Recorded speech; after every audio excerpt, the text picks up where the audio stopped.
Good evening, I'm Maciej Mikos and you're watching World News Tonight, live from Warsaw. Poland continues to evacuate its citizens from Israel as the conflict with Iran escalates.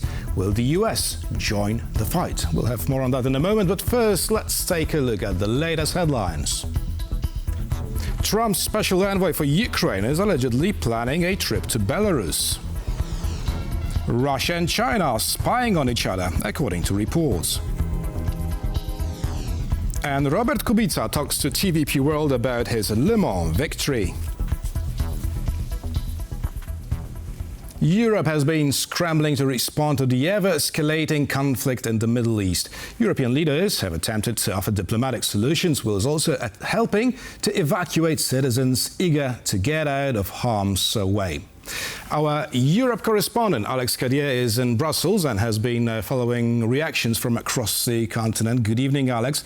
So is there a chance European diplomacy might succeed in de-escalating the conflict?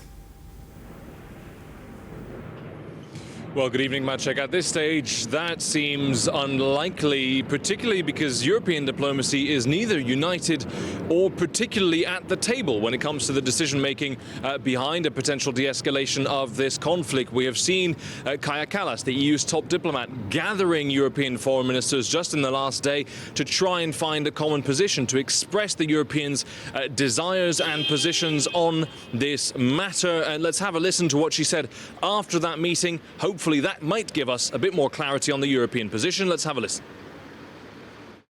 We also agree that diplomatic solution is the best way to address Iran's nuclear program in the long run, and Europe stands ready to play its part. Last week, the International Atomic Energy Agency declared Iran in breach of its non-proliferation obligations. We cannot be lenient when Iran accelerates its nuclear program.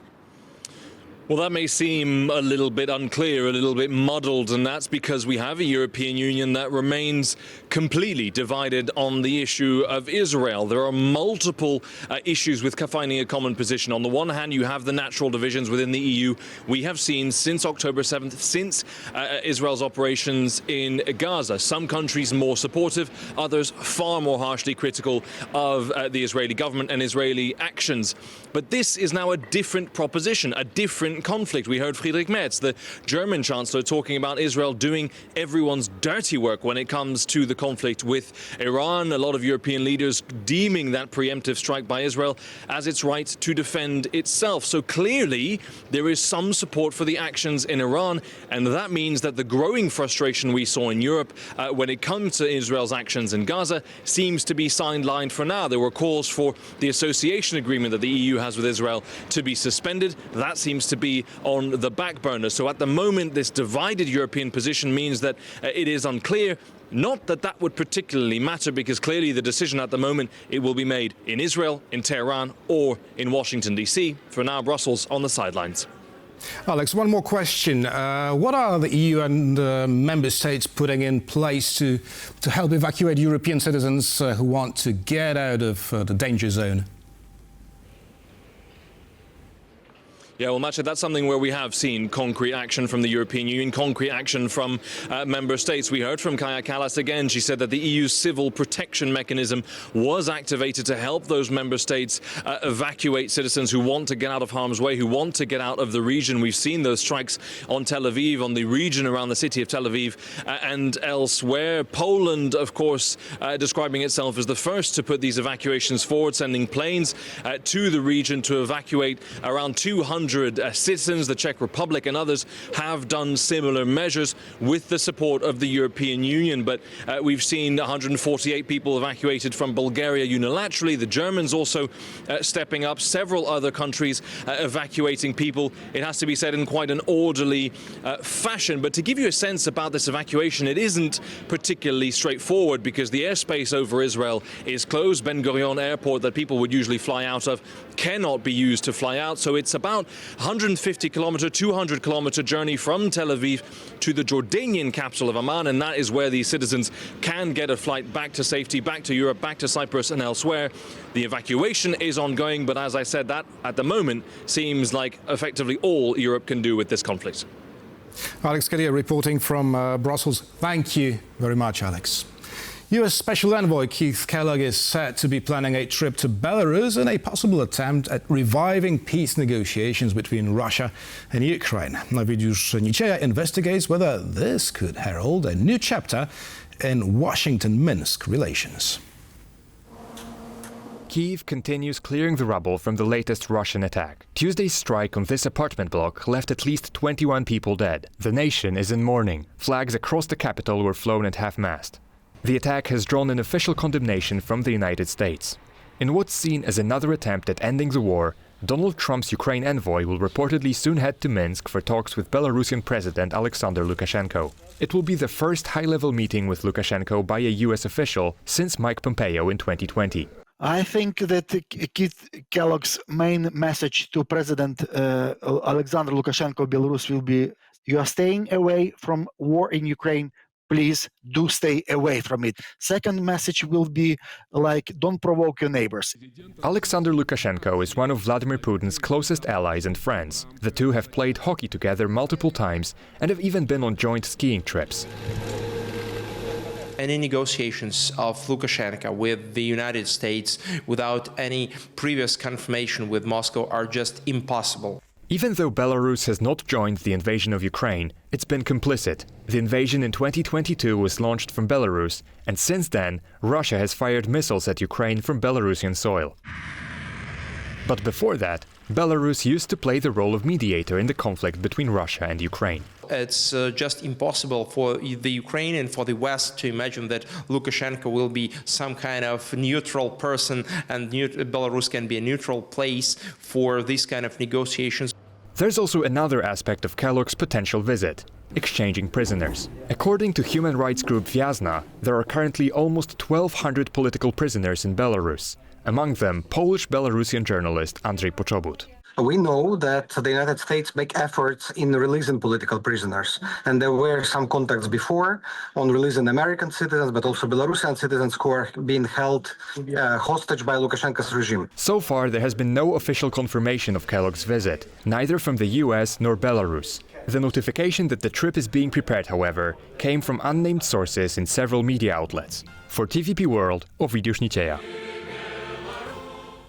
Chinese representatives are among the honored guests of Russia's Economic Forum in Saint Petersburg.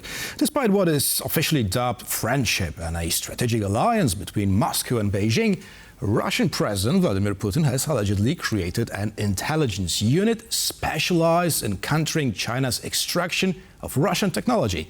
John Todd reports. Russia's annual International Economic Forum opens in St. Petersburg for business and investment. And China's President Xi Jinping plays host to regional leaders as the China Central Asia Summit in Russia's backyard wraps up in Kazakhstan. The reality is there are two authoritarian regimes fighting against the West, and they are glued through this fight. Of course, do they trust each other? No, they don't have that word as trust in their vocabulary. While the two leaders portray themselves and their countries as equals, the reality is somewhat different. Their economies are vastly different. The International Monetary Fund predicts China, the world's second largest economy, recording a 2025 gross domestic product of $19.2 trillion, while Russia is ranked 11th with $2.1 trillion. According to a leaked Russian Federal Security Service document obtained by the New York Times, Moscow is so concerned about Beijing that it set up a special unit to counter Chinese penetration that even branded China the enemy. Yes, there is dislike even in some parts of the Russian system toward China. There's certainly competition, and they're very annoyed about all the technology that's being taken out of Russia by China now for years now, technology extraction, spotting and transfer to China. Seen from this perspective, Vladimir Putin looks less the beneficiary of the much-hailed no-limits partnership, but more a Russian leader who's beholden to Beijing. John Todd for TVP World. Hungary's uncooperative behaviour within the EU has been put under a microscope. Its potential rule of law violations will be published in an annual report next month, while the EU's top court is also expected to hand down its formal decision on Budapest's controversial Pride ban. More from our EU correspondent Angela Skudgens in Brussels. Will Budapest be on the chopping block? This is the million-dollar question that will hopefully be answered in the European Commission's Rule of Law report for 2025. We heard from the EU's Justice Commissioner Michael McGrath speaking to MEPs in Strasbourg on Wednesday, stating that the bloc's top court will also, within months, hand down its ruling regarding Hungary's controversial ban of LGBTIQ plus events. We expect this to be detailed in that 2025 Rule of Law report, as well as that quashed transparency bill. Let's take a listen to what that commissioner had to say regarding Budapest. We are expecting the judgment of the Court of Justice in relation to this matter in the coming months. Honourable members, we are a union of equality. And let me conclude my initial remarks by assuring you that the European Union and the European Commission is ready to use all its tools to ensure that EU law is upheld right across our Union. Now, while that transparency bill was revoked from the legislative agenda, that ban on LGBTIQ plus events remains. It also means that any individual that attends a queer event could be fined €500 and be surveilled through AI technology. We heard that Commissioner stating that a variety of treaty rules potentially could be violated. We are, of course, waiting for that top court's decision in the next coming months. But roughly €18 billion has been withheld from the EU regarding aid as well as money to Budapest for repeated infringement violations. We're not totally sure whether Hungarian Prime Minister Viktor Orban is receptive to this money being withheld. Also, the strident commentary coming out of the European Union. But what is clear is that Hungarians will go to the ballot box in April next year to vote on their new parliamentary makeup. So perhaps they will listen. Angela Skudgens from Brussels for TVP World. After decades of impasse, the United Kingdom has agreed to Poland's request to clear the name of a famous World War II general, Stanisław Sosabowski. The symbolic gesture comes as the two countries prepare a new robust defence pact to be signed by the end of the year. Kazimierz Łysiak has more. The United Kingdom has officially cleared and honored the name of Polish General Stanisław Sosabowski, a commander who fought in the Second World War and led the Polish paratroopers in the famous Operation Market Garden in the Netherlands. The Polish general was blamed by the British commander Browning for the lack of immediate success during that operation, and now, years later, the United Kingdom is finally clearing his name and setting the record straight. I want, sir, to formally express our gratitude for the heroism of the 1st Polish Independent Parachute Brigade during Operation Market Garden and the leadership of Major General Sosabowski. General Stanisław Sosabowski led the Polish paratroopers in the Netherlands in 1944 in what was one of the bloodiest operations in urban infantry history. Dismissed by the British command, he was made into a scapegoat. After years of trying, thanks to our efforts, the name of General Sosabowski has finally been cleared in the eyes of the entire world. It's no coincidence that this gesture comes amid intense talks between Poland and the UK on a new defence pact. In an exclusive interview for TVP World, Lord Coker said the agreement should be signed in the next few months. Well, we're looking forward to signing a new defence agreement before the end of the year. That's been negotiated and discussed, and it will contain all sorts of military options. But it's subject to negotiation and subject to agreement. But we're hopeful and expect that by the end of the year there'll be a new agreement signed between our two governments. While the exact details of the agreement are not set in stone yet, it will surely include purchases of air defense systems from the UK and much more. Poland and the UK have both been staunch supporters of Ukraine, and this moment here in Warsaw, the clearing of the name of the Polish general is a sign for the future that Poland and the UK are also as strong allies as ever. From Warsaw, Kazimierz Łysiak, TVP World. An internal US Army decision concerning the defense of Greenland has sparked much controversy after the recent French president's visit to the island. Meanwhile, Denmark is sending more soldiers to Greenland. Sonia Gatabishchan reports. A decision by the Pentagon, shifting responsibility for Greenland from U.S. European Command to U.S. Northern Command will, quote, strengthen the joint forces' ability to defend the U.S. homeland. First of all, it demonstrates how the U.S. views Greenland as part of the defense of North America. Greenland is a Danish semi-autonomous territory on which the United States has its military installation. The U.S.'s Pitovik base plays an integral part of the American ballistic missile early warning system. But aside from a military perspective, the recent development could also be perceived through a political lens.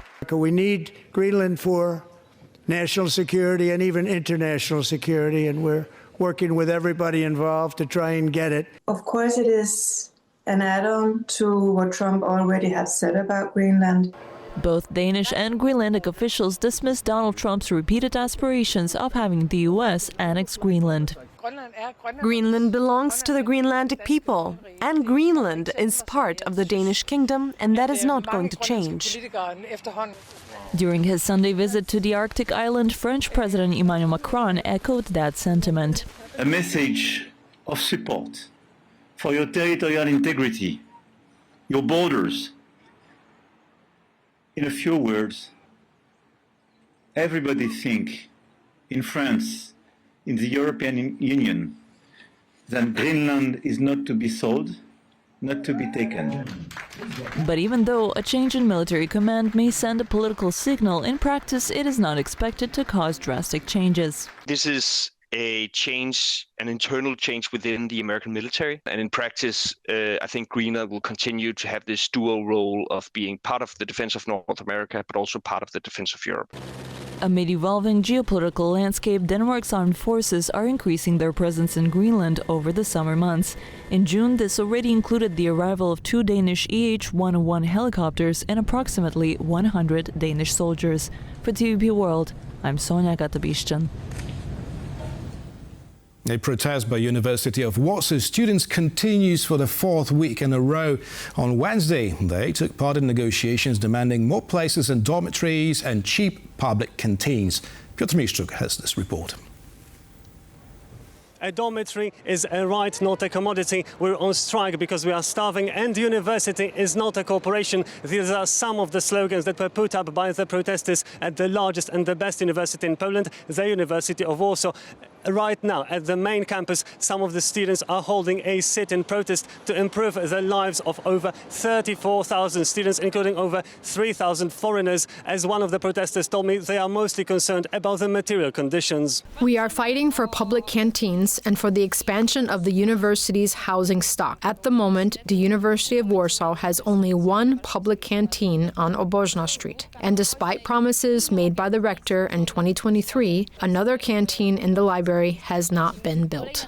Right behind me, there used to be a canteen at the library of the University of Warsaw, but it closed before the pandemic, and now it's just an empty space. On the door to the former canteen, we read a sign saying that the canteen is being built, but students want it faster. That's why on Wednesday they held negotiations with the authorities of the University of Warsaw. At the moment, we cannot volunteer any information because the negotiations process is basically confidential. But we, as students currently occupying University of Warsaw, can say that we believe that finally the strike action is coming to a close. That doesn't mean we're going to get out of here today, tomorrow, or in any other given time frame. The talks with the university authorities are set to continue next week, but the students already have some success. The ministry promised to create a special fund to boost investment in public canteens and dormitories. For TVP World from Warsaw, I'm Piotr Miszczuk.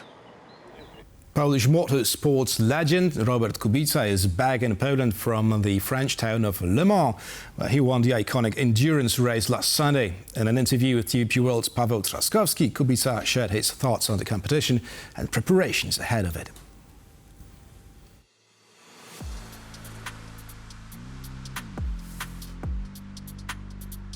Past Sunday was a great day in Polish motorsport history, with Robert Kubica winning the legendary 24 hours of Le Mans, an endurance race so difficult that some jokingly say should be banned.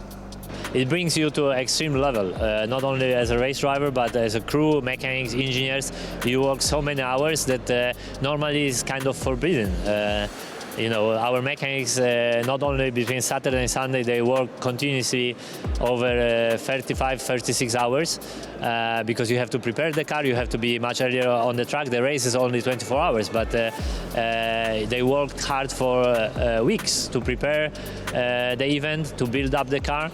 And especially when you arrive to Le Mans, you arrive already 10 days before. So it's really extreme. I hope Le Mans will never be banned. Kubica was the first one to cross the finish line on board of a Ferrari race car co-sponsored by Polish Orlen, and it was today in the company's headquarters when he said he had a good feeling about the race even during the practice sessions. I mean, I had straight away a very good feeling with the car.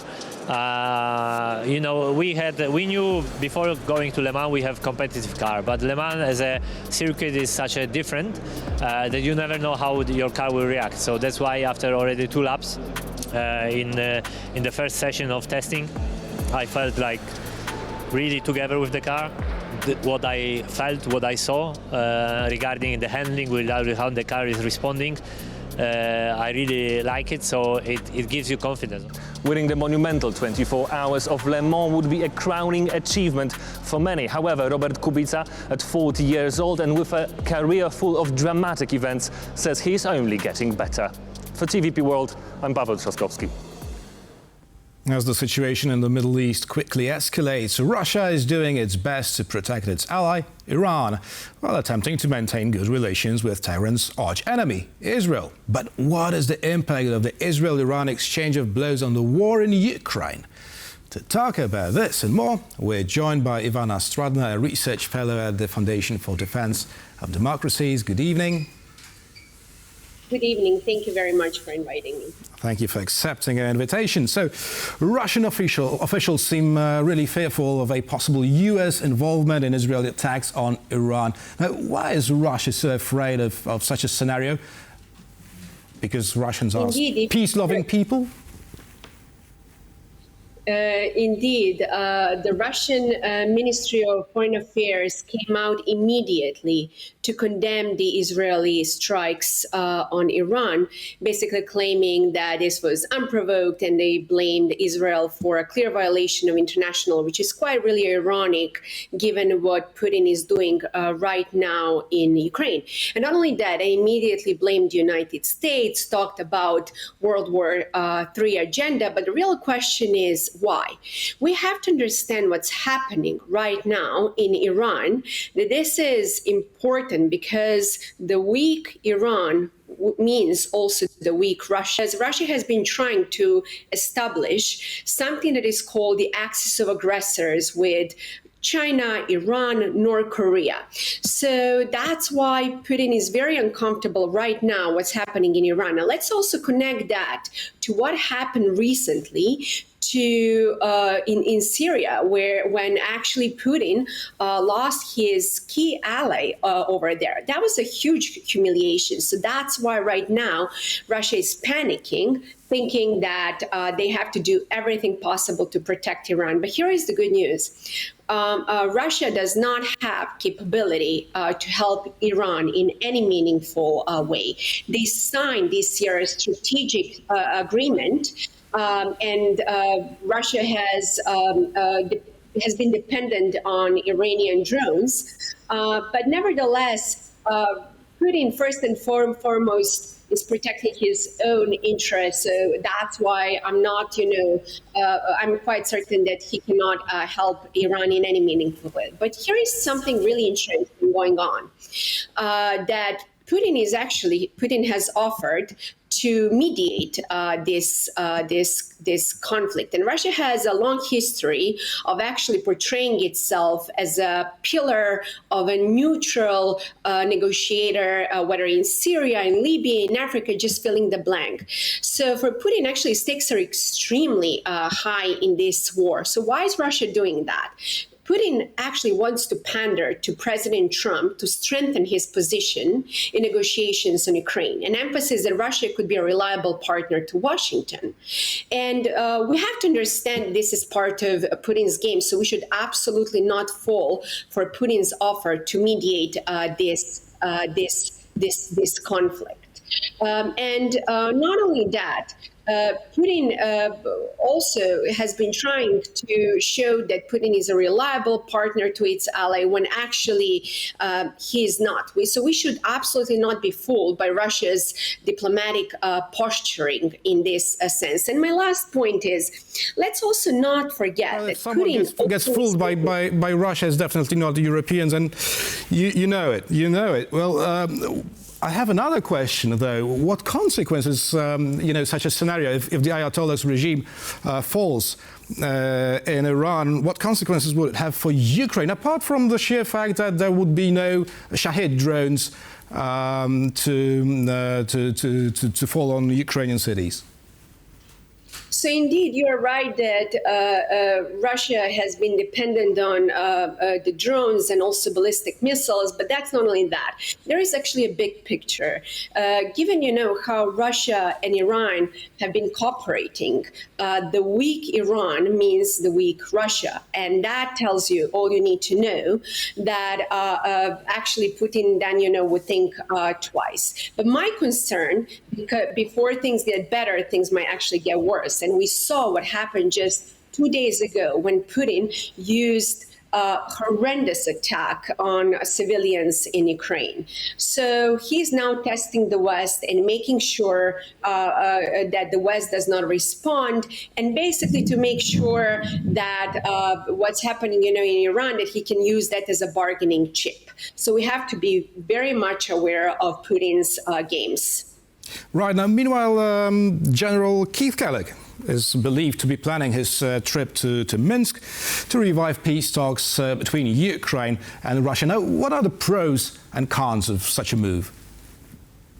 So we already saw how Washington's attempts to negotiate with Russia are going. Actually, in other words, they're not going in any meaningful direction. So I'm actually not positive that discussing any war efforts with Putin's proxy in Belarus will be beneficial to the United States. As a matter of fact, I think it's also a very bad idea, because we are just giving Lukashenko another platform and to sit, par and par with the United States. But there is another part, which is very important. There are a lot of political prisoners coming from the West in Belarus. So if Washington is going there to negotiate that issue, that's a step in the right direction. But make no mistake, whoever believes that kind words can alter Lukashenko's view on war,